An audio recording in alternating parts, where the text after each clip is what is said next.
Olá a todos, bem-vindos ao Coffee Paste. Eu sou o Pedro Mendes. O meu convidado de hoje é Bruno Martins, fundador e diretor artístico do Teatro da Didascália, que vai ter, de 10 a 12 de março, o espetáculo Soundcheck, em cena na Black Box do Centro Internacional das Artes José de Guimarães, em Guimarães, precisamente. Olá, Bruno, e muito obrigado por estares aqui uns minutos a conversar comigo. Bem-vindo. Obrigado, eu. Ora, é um gosto. Então, antes de mais, antes de falarmos do espetáculo, gostava de te perguntar que balanço consegues fazer do percurso do Teatro da Didascália, desde 2008, penso eu, 8 ou 9, foi 2008, até agora. Sim, bom, tem sido uma corrida, de alguma forma, creio que relativamente bem sucedida, principalmente a partir de 2013, que foi, no fundo, um retomar de um trabalho mais regular que temos vindo a fazer e já instalados em Famalicão. A Didascália funda-se em 2008, de facto, fizemos um primeiro projeto em 2009, foi fundada por mim e por mais 2 atores ingleses que vieram a Portugal nesta loucura de criar um projeto artístico, mas tínhamos conhecido em França, na mesma escola, e portanto decidimos entrar nessa loucura de criar um projeto e daí fundar a Didascália. Mas a nossa ideia era apenas fazer uma primeira peça e depois cada um ia à sua vida, e foi o que aconteceu. A partir de 2013 eu decidi retomar uma atividade mais regular com a Didascália, ou seja, na verdade pensar um projeto para que fosse capaz de estar sediado num determinado território, que pudesse dialogar com esse território, e esse território é Famalicão em particular, ou particularmente mesmo em Joane, que é uma freguesia de Famalicão, do concelho de Famalicão, e desde então temos desenvolvido o nosso trabalho aqui, portanto, e em parceria com uma série de teatros que nos apoiam, e ao mesmo tempo com algumas autarquias, particularmente com a autarquia de Famalicão, que é a nossa principal autarquia parceira, com quem desenvolvemos um programa, onde nós desenvolvemos um programa aqui em Joane, um programa de residências artísticas no Fauna Habitat de Criação, onde desenvolvemos também uma programação irregular, de alguma forma, portanto uma programação aqui no nosso espaço, que é dentro de uma antiga quinta aqui de Joane, onde temos uma black box, e onde fazemos também alguns projetos muito pontuais com desenvolvimento com a comunidade. E onde fazemos também o nosso festival, o Vaudeville Rendezvous, que é um festival dedicado ao circo e a formas transdisciplinares, que nós gostamos de chamar assim, para espaço público, e que desenvolvemos também juntamente com Famalicão, os municípios de Guimarães, Braga e Barcelos. E à parte disso, o nosso trabalho de criação, que esse é ininterrupto, que acontece ao longo destes anos, desde 2013 até agora, e que tem sido um trabalho que, na verdade, vai sendo desenvolvido em função daquilo que também é a minha pulsação artística, que vai variando ao longo dos anos, daquilo que me preocupa, daquilo que me interessa falar, o que é que tenho para dizer, e neste momento estamos agora numa nova fase. Nós nos dois últimos anos trabalhamos sobretudo aquilo que chamamos um projeto chamado Paisagem Efêmera, e foi um projeto que desenvolvemos ao longo de 2 anos. O primeiro ano aqui em Joane, no território de Joane, era um projeto para espaço público, onde nós interpretávamos aquilo que era, ou aquilo que nós víamos que ainda era um território relativamente, e ainda é relativamente rural, e natural, fomos à procura desse território rural e natural. Quem conhece Famalicão percebe que isso é impossível, porque não é só rural e natural, porque existe uma indústria super pujante, mas fomos ao encontro dessa paisagem e trabalhar sobre esses aspectos. E no segundo ano, portanto, no último ano, em 2021, à procura de uma paisagem industrial, numa outra freguesia em Ribadave, que é uma freguesia que sofre neste momento da pós-desindustrialização, na verdade. E foi em fábricas, estivemos a habitar em fábricas, antigos quartéis de bombeiros que foram gerados a partir das fábricas,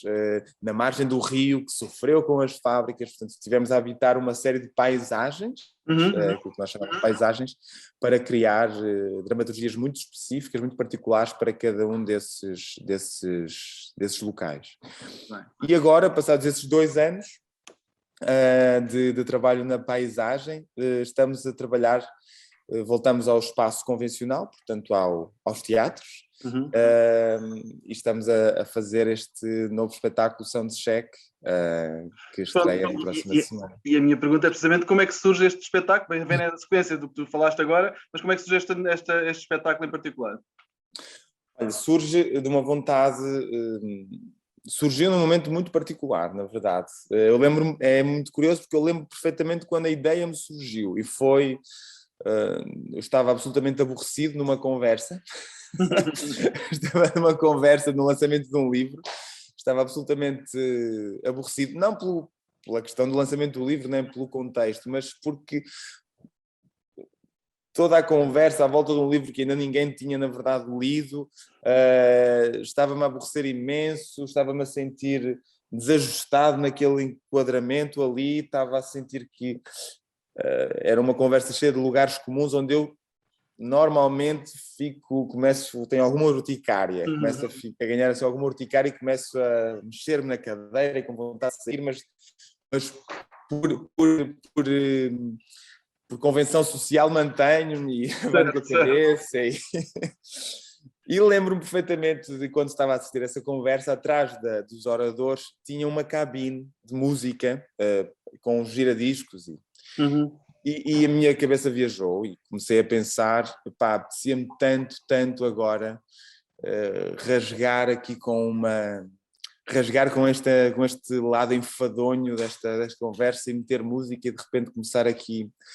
E essa epifania, na verdade uma epifania, uma coisa absolutamente, um escape, na verdade, que eu encontrei ali na minha imaginação para tentar sair daquele lugar que não me estava a dizer nada. E foi aí que começou a germinar esta ideia de trabalhar sobre o rock, sobre um lugar desajustado, muitas das vezes, que eu me lembro de ter enquanto adolescente, de sentir enquanto adolescente, que é um lugar desajustado em determinadas situações, em determinados lugares e formas de estar e convenções sociais que eu não me faziam confusão e me causavam alguma empatia social, na verdade, quando me encontrava nesses contextos, e comecei a pensar sobre esta relação entre música, entre adolescência, entre rock, e nesta ideia de que o rock, este som eletrizante do rock criou ou acompanhou, acho que não terá sido o responsável, mas acompanhou algumas fraturas sociais ao longo do século XX até à atualidade. Eu ia te perguntar precisamente de que forma é que tu vês que o rock marcou a história do século XX, de facto. Sim, eu acho que foi uma espécie de acompanhamento, não é? Esteve presente em algumas manifestações muito importantes, a forma como, de repente, do ponto de vista até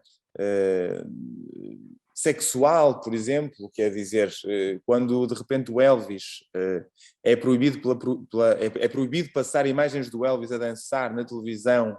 porque os movimentos de dança dele eram profundamente sexuais e a sociedade ainda não estava não estava preparada, segundo a televisão e segundo o poder, não estava preparado para ver aquilo, quer dizer que havia ali um desajuste. E, portanto, eu comecei a pensar nesta peça nesse lado de desajuste, na forma como, em algumas matérias, o rock gritou ao microfone, como eu digo em alguns sítios, gritou ao microfone um outro mundo que ainda não era aquele lugar presente, mas que aspirava a outro, a algo mais à frente, a uns anos mais à frente. E isso aconteceu, terá acontecido com a Anca do Elvis, imagino eu. Acho que aconteceu, creio que aconteceu com letras maravilhosas que expressavam uma profunda liberdade e reivindicavam uma outra sociedade, letras escritas pelo Bob Dylan, por exemplo, que mais tarde ganha um Nobel pelas suas canções, pelas letras das suas canções, e terá sido assim também foi assim com o punk, por exemplo, com os Sex Pistols, quando eles escrevem God Save the Queen, aquilo foi absolutamente fraturante na sociedade inglesa. E eu, no fundo, acompanho procurei acompanhar esses rasgos, o que eu chamei de rasgos de liberdade provocados pelo rock, para acompanhar também aquilo que foram transformações sociais e políticas ao longo do século XX. Não esquecendo aquilo que foi também uma constante ao longo dessas décadas, à medida que o rock ia evoluindo e à medida que as subculturas se iam organizando e constituindo ao longo dessas décadas, que foi também a captura dessas subculturas pelo poder e pelo capitalismo até, numa forma de as capturar e de absorver aquilo, portanto, essas subculturas e retirarem-nas da marginalidade, ou seja, colocá-las no centro e fazerem fazerem delas uma marca e fazerem delas algo vendável. Okay. E a peça é um pouco isso, é um pouco este tirar de tapete que vai sendo feito ao longo de década para década, de subcultura em subcultura que se gera, e a forma como de repente, quando tu achas que estás a criar algo de irreverente, de disruptivo, acabas sempre por cair dominado e acabas sempre por sendo subjugado depois pelo poder que acaba por te se apropriar do movimento que criaste a seu favor. E a peça, a estrutura é um pouco isto,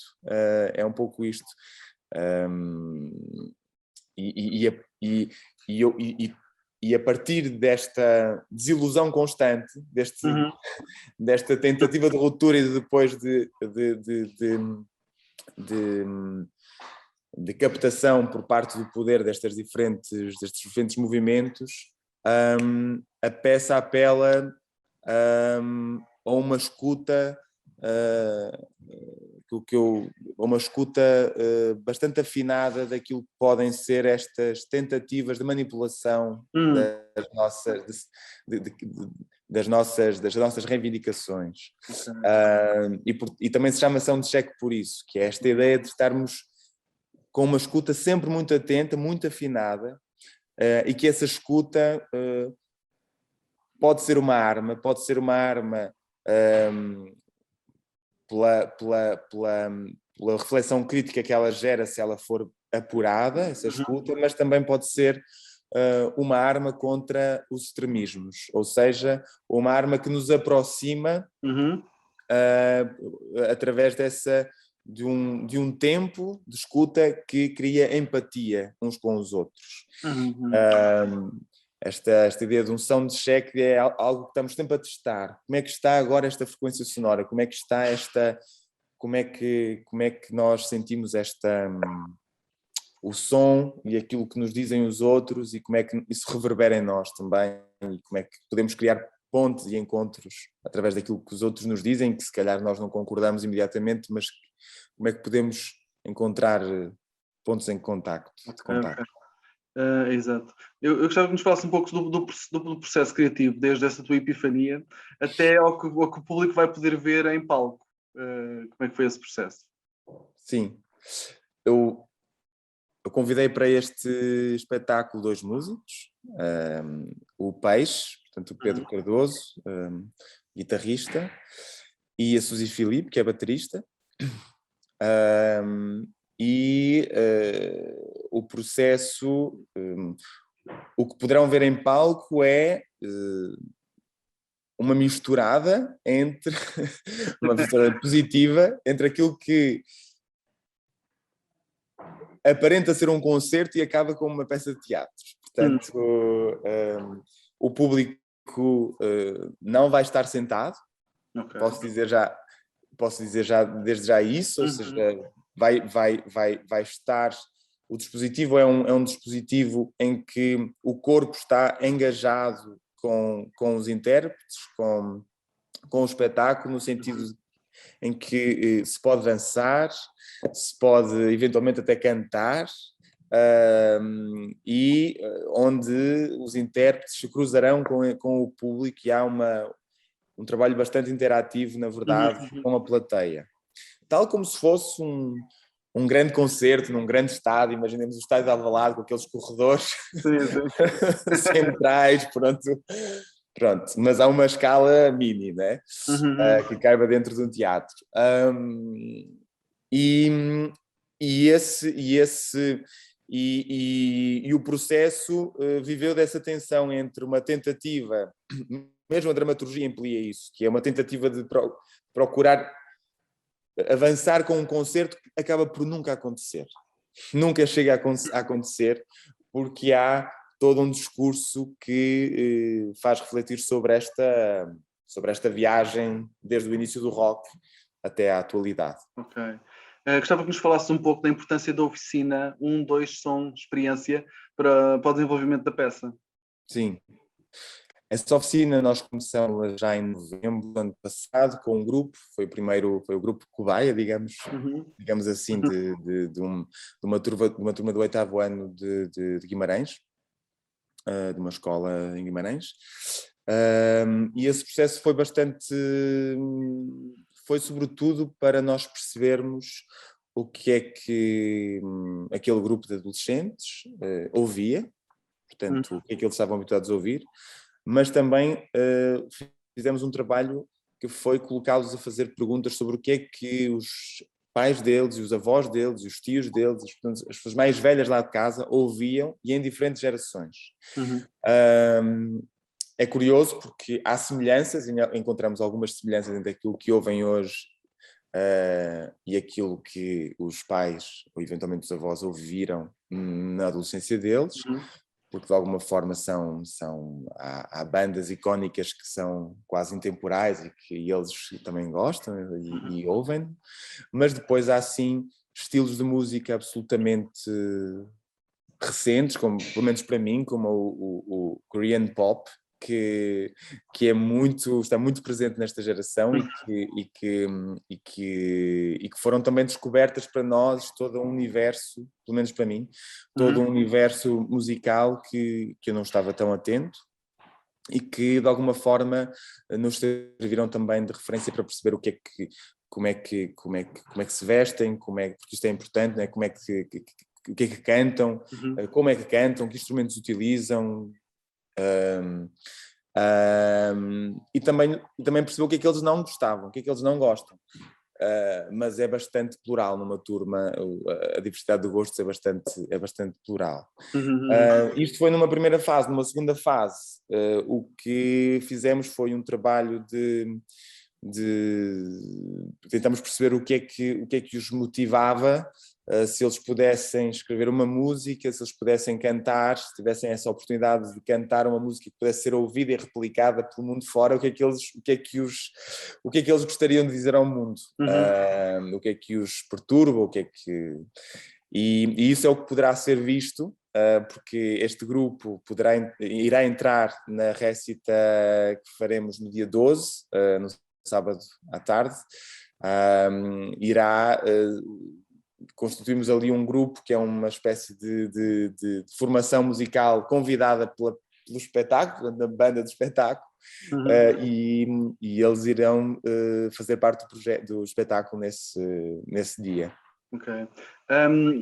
Já sabes o que nasceu primeiro? Se o rock and roll ou se a brilhantina?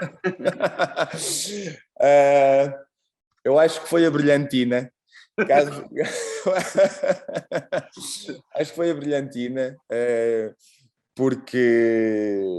caso contrário, acho que seria difícil segurar aqueles penteados que muito bem se seguram com aquela música eletrizante das guitarras dos anos 50, e acho que, na verdade, acho que foi a brilhantina,